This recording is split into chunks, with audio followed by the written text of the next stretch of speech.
दोस्तों, सबसे पहले सब्सक्राइब करें, नोटिफिकेशन बेल दबाएं और सबसे पहले वाली ऑप्शन ऑल करें, जिससे हमारी आने वाली नई वीडियो की नोटिफिकेशन आपको फ़ौरन मिल जाएगी।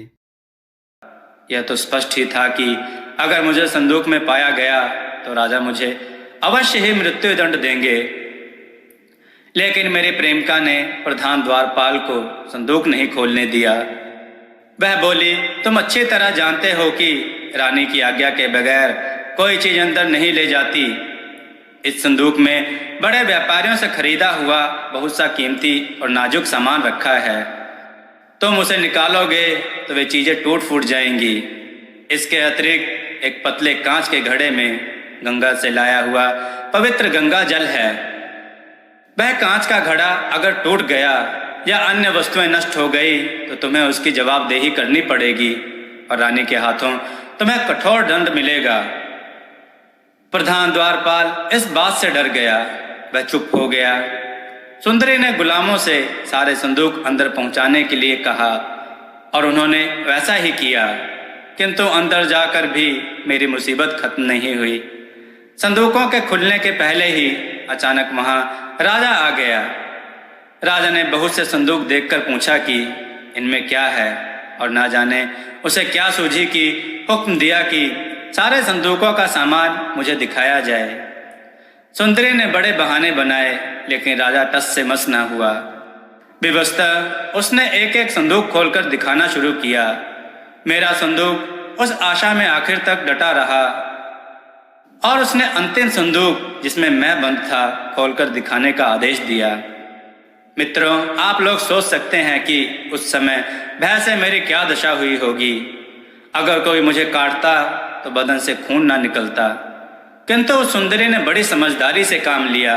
उसने हाथ जोड़कर कहा, सरकार, इस संदूक के खुलवाने का आग्रह ना करें। इसमें रानी के काम की खास चीजें हैं। रानी की अनुमति के बगैर मैं इसे नहीं खोल सकती। राजा ने हंसकर कहा, अच्छा फिर ना खोलो इसे, और यह कहकर वह चला गया। मेरी जान में जान आई। सुंदरी ने सेवकों से सारे संदूक अपने निवास कक्ष में पहुंचवाए। जब सारे नौकर चले गए तो उसने मेरा संदूक खोला और मुझे एक जीना दिखाकर कहा कि ऊपर के कमरे में बैठो, मैं थोड़ी देर में आऊंगी। मैं ऊपर गया तो उसने जीने का ताला लगा दिया। ताला लगाए 2 क्षण भी नहीं हुए थे कि राजा फिर वहां आ गया और उसे संदूक पर बैठकर उस स्त्री से बहुत देर तक नगर के बारे में पूछताछ करने लगा। वह सुंदरी काफी देर तक राजा से वार्तालाप करती रही। जब राजा अपने शयन कक्ष में चला गया तो वह ऊपर आई और बोली, तुम पर मेरे कारण बड़े कष्ट पड़े, किंतु अब तुम आराम से रहो। सुबह तुम्हें रानी के पास मैं ले चलूंगी। फिर हम दोनों ने भोजन किया और वह चली गई। मैं बड़े आनंद से उस भव्य महल में सोया। मुझे बड़ी प्रसन्नता थी कि यद्यपि यहाँ तक पहुँचने में बड़ी कठिनाइयाँ और खतरे उठाए, किंतु अब तो किसी बात का खटका ही नहीं है। मुझे यह भी खुशी थी कि इतनी सुंदर और बुद्धिमती स्त्री स्वयं मेरे प्रेम में ग्रस्त है। सुबह वह मेरे पास आई और मुझसे बोली कि चलो, मैं तुम्हें रानी के पास ले चलती हूँ। इसके साथ उसने मुझे रानी से बातचीत और व्यवहार करने के तौर तरीके भी बताए। उसने वे सभी संभव प्रश्न जो रानी मुझसे पूछ सकती थी बताए और यह भी बताया कि उनका क्या उत्तर दूं। उसने मुझे एक स्थान पर ले जाकर खड़ा कर दिया और कहा कि रानी अपने शयन कक्ष से निकलकर यहीं बैठती हैं। यह कहकर वह चली गई। वह कमरा इतना शानदार था कि मैं चकराया सा खड़ा रह गया और आंखें फाड़ फाड़ कर चारों ओर देखने लगा। सबसे पहले 20 दासियां आईं। वह उस तख्त के सामने, जो रानी के बैठने के लिए बिछा था, 2 पंक्तियों में खड़ी हो गईं। फिर 20 अन्य दासियों के मध्य हंस जैसी चाल से चलती हुई रानी आई और तख्त पर बैठ गई। वह गहने और भारी पोशाक से इतनी लदी हुई थी कि मंद गति से ही चल सकती थी। वह उसी रत्न जटित सिंहासन पर बैठ गई।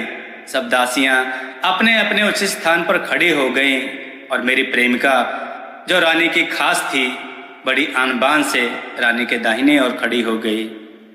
अब एक दासी ने मुझे इशारा किया कि झुककर रानी को प्रणाम करूं। मैंने तख्त के आगे जाकर अपने सिर को इतना झुकाया कि वह रानी के पांव से जा लगा। मैं बराबर इसी दशा में रहा और सिर तभी उठाया जब रानी ने मुझसे उठाने के लिए कहा। उसने मेरा नाम, पेशा, कुटुंब आदि आदि के बारे में प्रश्न किए, जिनका मैंने यथोचित उत्तर दिया। रानी मेरी शक्ल सूरत देखकर और मेरी बातें सुनकर प्रसन्न हुई। उसने कहा, मैं चाहती हूं कि तुम्हारा विवाह अपनी मुंहबोली बेटी से करूं। मैं विवाह की तैयारियों के लिए आदेश देती हूं। 10 दिन बाद तुम्हारा विवाह हो जाएगा। 10 दिन तक तुम इसी तरह होशियारी से रहो। इसी अवधि में मैं राजा से तुम्हारे विवाह के लिए अनुमति भी ले लूंगी। मैं रानी से विदा लेकर अपने कमरे में चला गया। मेरी प्रेमिका कई बार मौका निकालकर मेरे पास आती और बातचीत करके चली जाती। मैं बड़ी सुख सुविधा से वहां रहने लगा। रानी ने इस अवधि में राजा से विवाह की अनुमति भी ले ली और शादी के समारोह के लिए बहुत सा धन लिया। रोज ही वहां गाना बजाना और तरह तरह के खेल तमाशे होने लगे। 10वें दिन हम दूल्हा दुल्हन ने नहा धोकर मूल्यवान वस्त्र पहने। शाम को दासियों ने हम लोगों के सामने नाना प्रकार के व्यंजन खाने के लिए परोसे। एक बर्तन में वही लहसुन का व्यंजन था जो आप लोगों ने मुझे खिलाया है। मुझे वह बहुत अच्छा लगा और मैंने अन्य चीज़ों के बजाय उसे अधिक खाया। दुर्भाग्य से खाने के बाद मैंने अच्छी तरह से हाथ नहीं धोए, यूं ही रुमाल से हाथ पोंछ लिए। रात और बीती तो दासियों ने वहां बहुत से दिए और मोमबत्तियां जलाईं और देर तक नाच और गाना बजाना होता रहा। जब रात काफी ढल गई तो दासियों ने हम दोनों को शयन कक्ष में पहुंचा दिया। मैंने अपनी पत्नी को जब अपनी गोद में खींचना चाहा तो वह बड़े क्रुद्ध स्वर में चीखने चिल्लाने लगी। सारी दासियां यह देखने के लिए दौड़ी आई कि क्या हो गया। मैं तो इतना घबरा गया था कि उससे पूछ ही ना सका कि क्या बात हो गई। दासियों ने पूछा कि मालकिन, ऐसे क्या बात हो गई कि आप इतनी नाराज हैं? हमसे कुछ भूल हो गई हो तो बताइए। मेरी पत्नी चीख कर बोली, इस अभागे को मेरे पास से तुरंत हटाओ। मैंने डरते डरते पूछा, सुंदरी, ऐसा क्या अपराध मुझसे हुआ कि आप मुझे अपने पास से ही हटा रही हैं? उसने कहा, तुम दुष्ट भी हो और असभ्य भी। तुमने लहसुन का पुलाव खाया और हाथ भी अच्छी तरह नहीं धोए। ऐसे गंदे आदमी से मुझे हार्दिक घृणा है। तुम्हारे हाथों की बदबू से अभी तक मेरा दिमाग फटा जा रहा है। यह कहकर उसने दासियों को आज्ञा दी कि मुझे जमीन पर गिराकर दबाए रहें। दासियों ने ऐसा ही किया। उस सुंदरी ने हाथ में चमड़े का चाबुक लेकर मुझे मारना शुरू कर दिया और तब तक मारती रही जब तक खुद पसीने पसीने ना हो गई। फिर उसने दासियों से कहा कि इसे दरोगा के पास ले जाओ ताकि वह इसका दाहिना हाथ, जिससे इसने पुलाव खाया था, काट डाले। मैं अपने मन में पश्चाताप करने लगा कि इतने छोटे से अपराध पर मेरा हाथ काट डाला जाएगा। इतनी मार मेरे लिए यथेष्ट नहीं समझी गई। वह बावर्ची जिसने उसे पकाया था और वह दासी जिसने मेरे सामने उस बर्तन में लाकर उसे रखा था, ऐसा करने के पहले ही क्यों न मर गए। मेरी पत्नी की निष्ठुरता तो जैसी की तैसी रही, किंतु हर एक दासी मेरी दशा से दुखी होने लगी। उन सभी ने मेरी पत्नी से कहा, मालकिन, अब गुस्सा थूक दो। इसके अपराध और मूर्खता में संदेह नहीं, किंतु यह बेचारा तुम्हारी प्रतिष्ठा और तुम्हारी सुरुचि को क्या जाने। इसे काफी सजा मिल चुकी है, अब इसके अपराध क्षमा हों। मैं बोली, हरगिज नहीं। इसे ऐसी सजा मिलनी चाहिए कि यह हमेशा याद रखे कि लहसुन खाने के बाद हाथ धोना जरूरी होता है। इसके पास कुछ ऐसी निशानी होनी चाहिए जिससे यह अपने अपराध को हमेशा याद रखे और फिर यह अपराध ना करे। दासियों ने फिर एक स्वर से अनुनय की, विनय की, तो वह चुप रही और उस कमरे से उठकर चली गई। सारी दासियां भी उसके पीछे पीछे चली गईं। मुझे उसी कमरे में बंद कर दिया। 10 दिन तक मैं वहीं बंद रहा। कोई दासी या नौकर चाकर मेरी पत्नी के क्रोध के डर से मेरे पास फटकता भी नहीं था।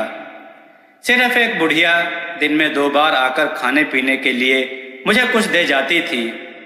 एक दिन उससे मैंने अपनी पत्नी का हाल पूछा। उसने कहा, वह तो बीमार पड़ी है, तुम्हारे हाथ के लहसुन की बदबू उससे बर्दाश्त नहीं हुई। तुमने लहसुन का पुलाव खाकर हाथ क्यों नहीं धोए? मैंने कहा, अब तो जो हो गया वो हो ही गया। मैं सोचने लगा कि इन स्त्रियों की नजाकत की भी हद नहीं है और क्रोध की भी। फिर भी आश्चर्य यह था कि मेरे मन से उसका प्रेम ना गया और मैं उसकी एक झलक पाने के लिए तड़पने लगा। 10 दिन बाद बुढ़िया ने बताया, तुम्हारी पत्नी स्वस्थ हो गई और नहाने के लिए गई है। उसने कहा कि स्नान के बाद वह यहाँ आएगी। शायद आज ना आ सके, लेकिन कल जरूर आएगी। दूसरे दिन वह मेरे पास आई, किंतु उसका क्रोध शांत ना हुआ था। वह बोली कि मैं तुम्हें प्यार करने को नहीं, दंड देने को आई हूँ। यह कहकर उसने फिर दासियों को आज्ञा दी कि मुझे जमीन पर गिरा दें। उन्होंने मुझे जमीन पर गिराकर मुझे अच्छी तरह दबा रखा और मेरी निर्दयी पत्नी ने छुरी लेकर मेरे दोनों हाथों और दोनों पांवों के अंगूठे काट डाले। एक दासी ने तुरंत ही किसी विशेष वृक्ष की पिसी हुई जड़ मेरे घाव पर लगा दी, जिससे खून बहना बंद हो गया, किंतु पीड़ा के कारण मैं अचेत हो गया। जब मुझे होश आया तो उन्होंने मुझे थोड़ी मदिरा पिलाई, जिससे मेरे शरीर में शक्ति आ गई। मुझे फिर भी अपने पत्नी की खुशामद करनी ही थी, क्योंकि उसके कृपा के बगैर मेरी जान नहीं बचती। मैंने उससे कहा कि अब मैं कभी ऐसा दुर्गंध युक्त भोजन नहीं करूंगा, और करूंगा भी तो 140 बार हाथ धोऊंगा। उसने कहा, फिर मैं भी उस कष्ट को जो तुम्हारे कारण मुझे हुआ है भूल जाऊंगी। अतः हम लोग आनंद पूर्वक पति पत्नी की तरह रहने लगे। किंतु मुझे यह बड़ा कष्ट था कि शाही महल में मुझे छुपकर रहना पड़ता था। मेरी पत्नी मेरे कहे बगैर ही मेरे दुख को समझ गई और उसने एक दिन रानी से यह बात कही तो उसने मेरे अलग घर में रहने के लिए 50,000 सोने के सिक्के दिए। मेरी पत्नी ने मुझे 10,000 सोने के सिक्के देकर कहा कि नगर में कोई अच्छा सा मकान खरीद लो ताकि हम लोग वहां रह सके। मैंने शहर में एक अच्छा मकान खरीदकर उसे बहुमूल्य वस्तुओं से सजाया और कुछ दास दासियां भी मोल ले लिए। हम दोनों सुखपूर्वक रहने लगे, किंतु कुछ समय के बाद ही मेरी पत्नी बीमार होकर मर गई। मैंने दूसरा विवाह किया। कुछ दिनों के बाद वह स्त्री भी मर गई। फिर मैंने तीसरा विवाह किया, किंतु मेरी तीसरी पत्नी भी काल कवलित हो गई। मैंने विचार किया कि यह घर ही मनहूस है, इसमें रहना नहीं चाहिए। इसके अलावा लगातार 3 पत्नियों की मृत्यु से मैं खिन्न भी था। इसलिए मैं मकान को बेच बाच कर देश विदेश के व्यापार को निकला। पहले मैं दूर देश व्यापार करने गया। वहां से मैं उसके पड़ोसी देश पहुंचा और वहां से फिर मैं आपके राज्य में आया हूं। अनाज के व्यापारी ने राजा को अपनी सारी कहानी बताई। राजा उसकी कहानी सुनकर बहुत प्रसन्न हुआ और राजा ने उसे अपने राज्य में व्यापार करने की अनुमति दे दी और उसे आर्थिक सहायता देने को भी कहा। दोस्तों, आपको यह कथा कैसी लगी? अपने विचार और सुझाव कमेंट में जरूर दें। हमारी कथाओं को लाइक करें, हमारे चैनल को सब्सक्राइब करना ना भूलें। हमारी कथाओं को शेयर जरूर करें, जिससे लोगों को अच्छा ज्ञान प्राप्त हो। जय श्री राम भक्तों।